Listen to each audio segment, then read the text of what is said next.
Hello and welcome everyone to upscprep.com. In today's video, we will talk about how to write great intros and conclusions. The idea is very simple that in my own experience of giving 4 mains, 2 selections, and over the last 4 or 5 years of mentoring number of rankers, there are some common mistakes that I've found. And more importantly, this is after इस साल के भी जो test papers हमने देखे हैं for people who are giving mains 2025, तो कुछ कॉमन एरर्स रह जाते हैं इंट्रोज लिखने में जो कि लोगों को नहीं समझ आते, या फिर they gloss it over and they think कि भाई ये कोई और कर लेगा, देख लेगा.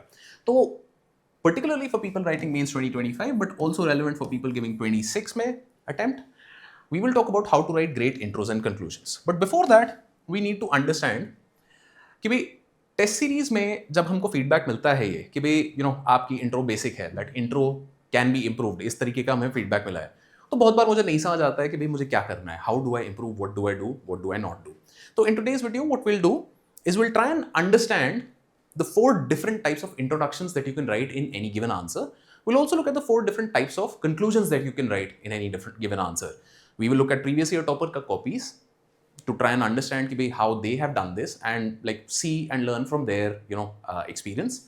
And we'll also try and understand कि बहुत बार जब वो basic intro लिखते हैं या conclusion लिखते हैं and but it still works, तो what is the case over there?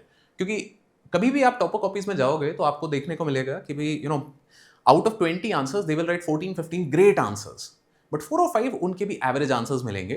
What they will do is basics बहुत बढ़िया कर देंगे कि उस एवरेज आंसर में भी उनको 3.5-4 नंबर मिल रहे हैं, और जो अच्छे लिख रहे हैं वहां पे 5-5.5 नंबर उनको मिल रहे हैं.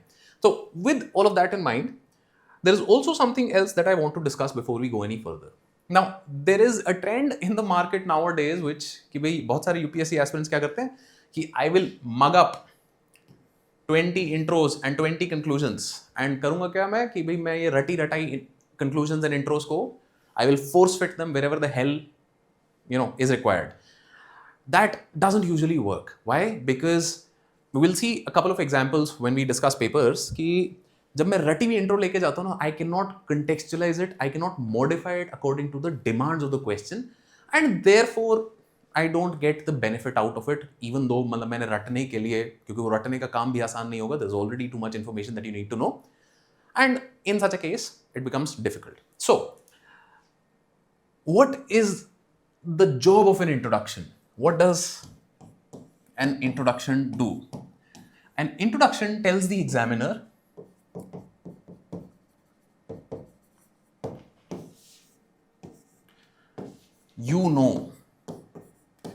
this is what an introduction is supposed to do, that I know what I'm talking about, what is being asked in this particular question.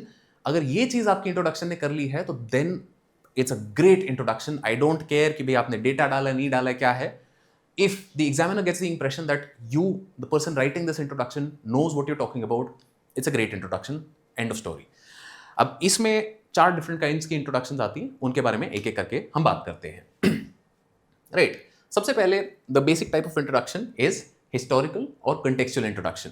तो हिस्टोरिकल कॉन्टेक्स्ट इंट्रोडक्शन कई तरीके की हो सकती है. आप मुझे जनरल कॉन्टेक्स्ट इस चीज का दे सकते हो कि भाई क्वेश्चन में कुछ पूछा गया है तो how did we get here, और what happened before this, and so on and so forth. So let's look at some examples. तो this is a copy of Shruti Sharma who secured AIR 1 in 2021. And the question is, the Nehru Report 1928, the first effort to frame a constitution, was nothing more than a bunch of uneasy compromises, critically analyzed. So here, introduction इनका हम पढ़ेंगे बस. Nehru Report was put forward by a committee headed by Motilal Nehru in 1928, but this is already given over here, fine, in opposition to the challenge by Lord Chelmsford to the Indians. Right, तो इन्होंने बहुत ही simply contextualise कर दिया कि भाई Nehru report कब आई थी, किस बारे में बात कर रही थी. मुझे इंप्रेशन यहाँ पे ये लगा कि हाँ जी, इनको पता है कौन सी नेहरू रिपोर्ट के बारे में बात कर रहे हैं एंड किस कॉन्टेक्स्ट में बात हो रही है.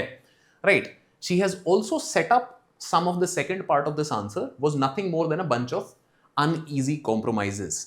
इन this line it came up in opposition to a challenge by Lord Chelmsford कि भाई अंग्रेजों ने हमें चैलेंज किया था कि भाई तुम बताओ क्या करें, कि भाई you are fighting against that the constitutional changes being brought about by the British, but what is your idea of what you want?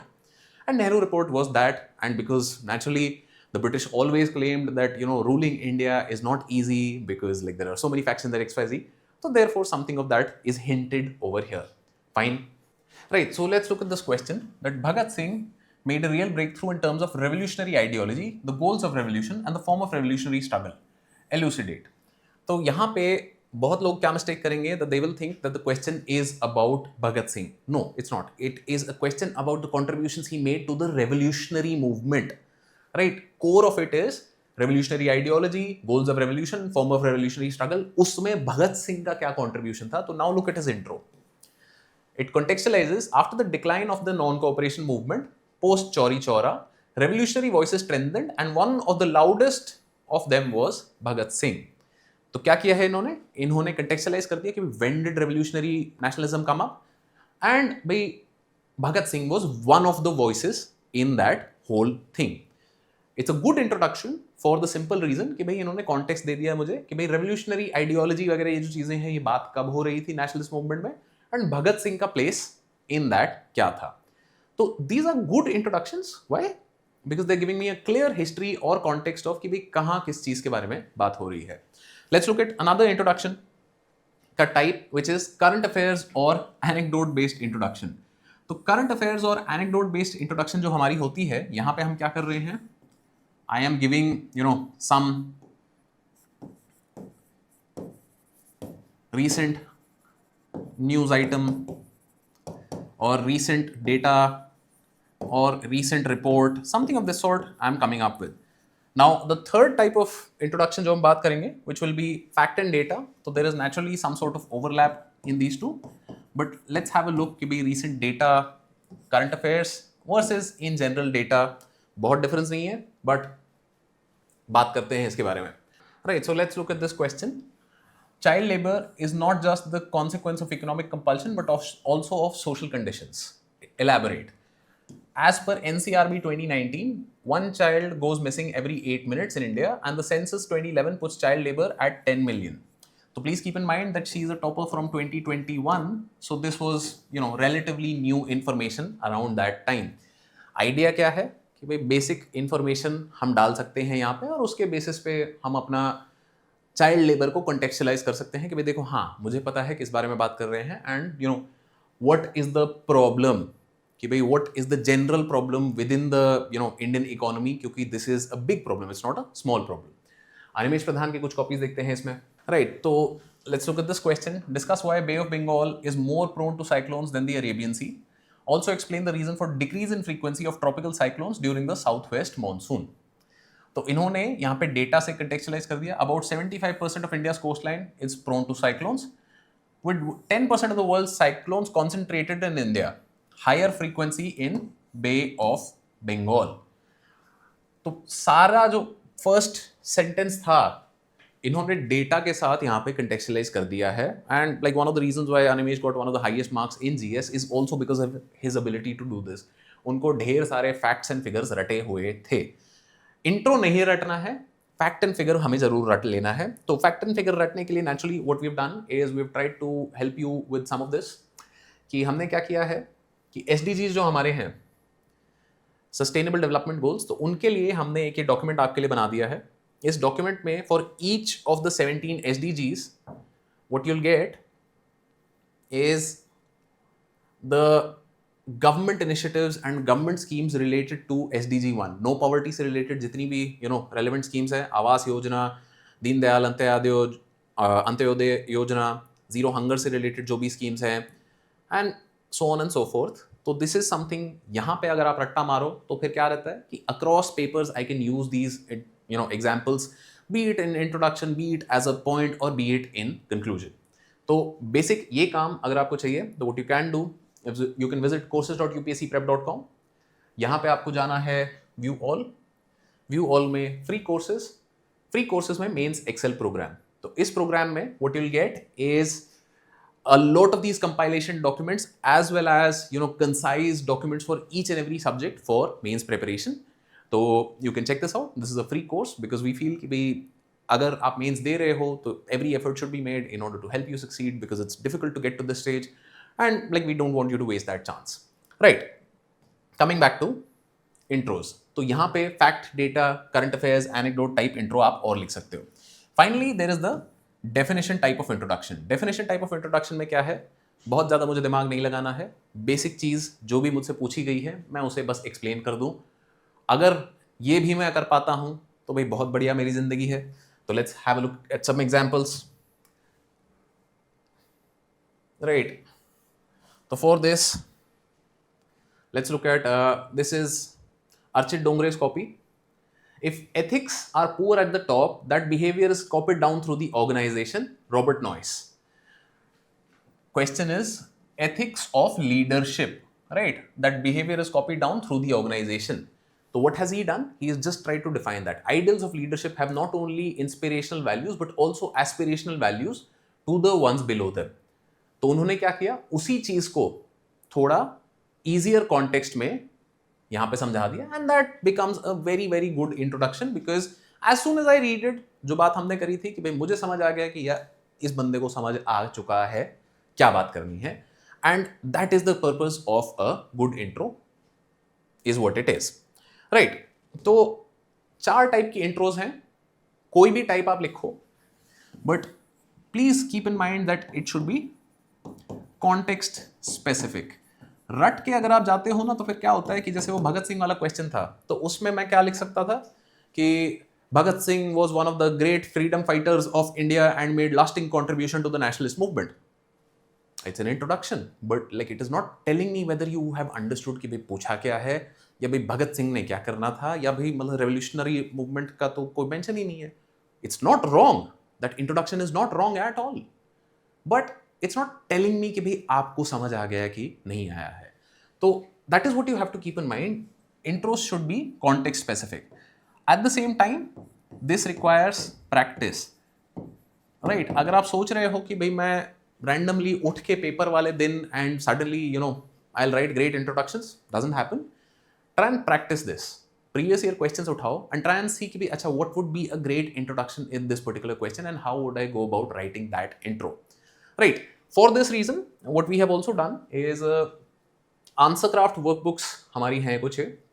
तो अगर आप मेंस एक्सेल प्रोग्राम में ज्वाइन करते हो तो what you get is a PDF version of these answer craft workbooks. And ये क्या है, these are you know Mains answer writing workbooks. इसमें हमने बहुत सिंपल सा we have broken down things for you कि we have given rank ones के examples कि भाई यहाँ पे इशिता किशोर का आप एग्जाम्पल देखोगे कि भाई उन्होंने इस क्वेश्चन का इंट्रो कैसे लिखा, इस क्वेश्चन का इंट्रो किसी और ने कैसे लिखा. एंड इसके बाद what we have done after showing you 7, 8, 10 good examples, we ask you to practice कि भाई इस क्वेश्चन का इंट्रो यहाँ लिखो, इस क्वेश्चन का यहाँ लिखो, so that you know practically आप जब इन चीज़ों को करते हो मुझे वो ज़्यादा अच्छे से याद रहती है. तो the PDF of this will be available in the mains Excel program, but if you want you can buy a copy of them on Amazon. तो अभी आई थिंक Amazon का कोई सेल वेल आ रहा है या चालू हो रहा है, उसमें थोड़ा इस पर आपको और डिस्काउंट मिल जाएगा, right? So these are 5, 1 for GS1, 2, 3, 4 as well as essay paper. तो ये 5 का बंडल आपको आएगा and if you practice this I can guarantee you आपकी understanding of answer writing will definitely improve and you will see better scores in your test series also, right? Coming to conclusions की अगर हम बात करें तो 4 basic type की हमारी conclusions again रहती हैं.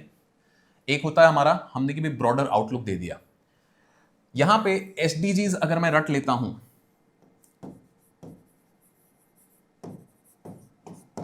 if I can mug up the SDGs, absolutely wonderful. Why? Because anytime that I get a question which is related to, let's say, urbanization, I can quote SDG 11.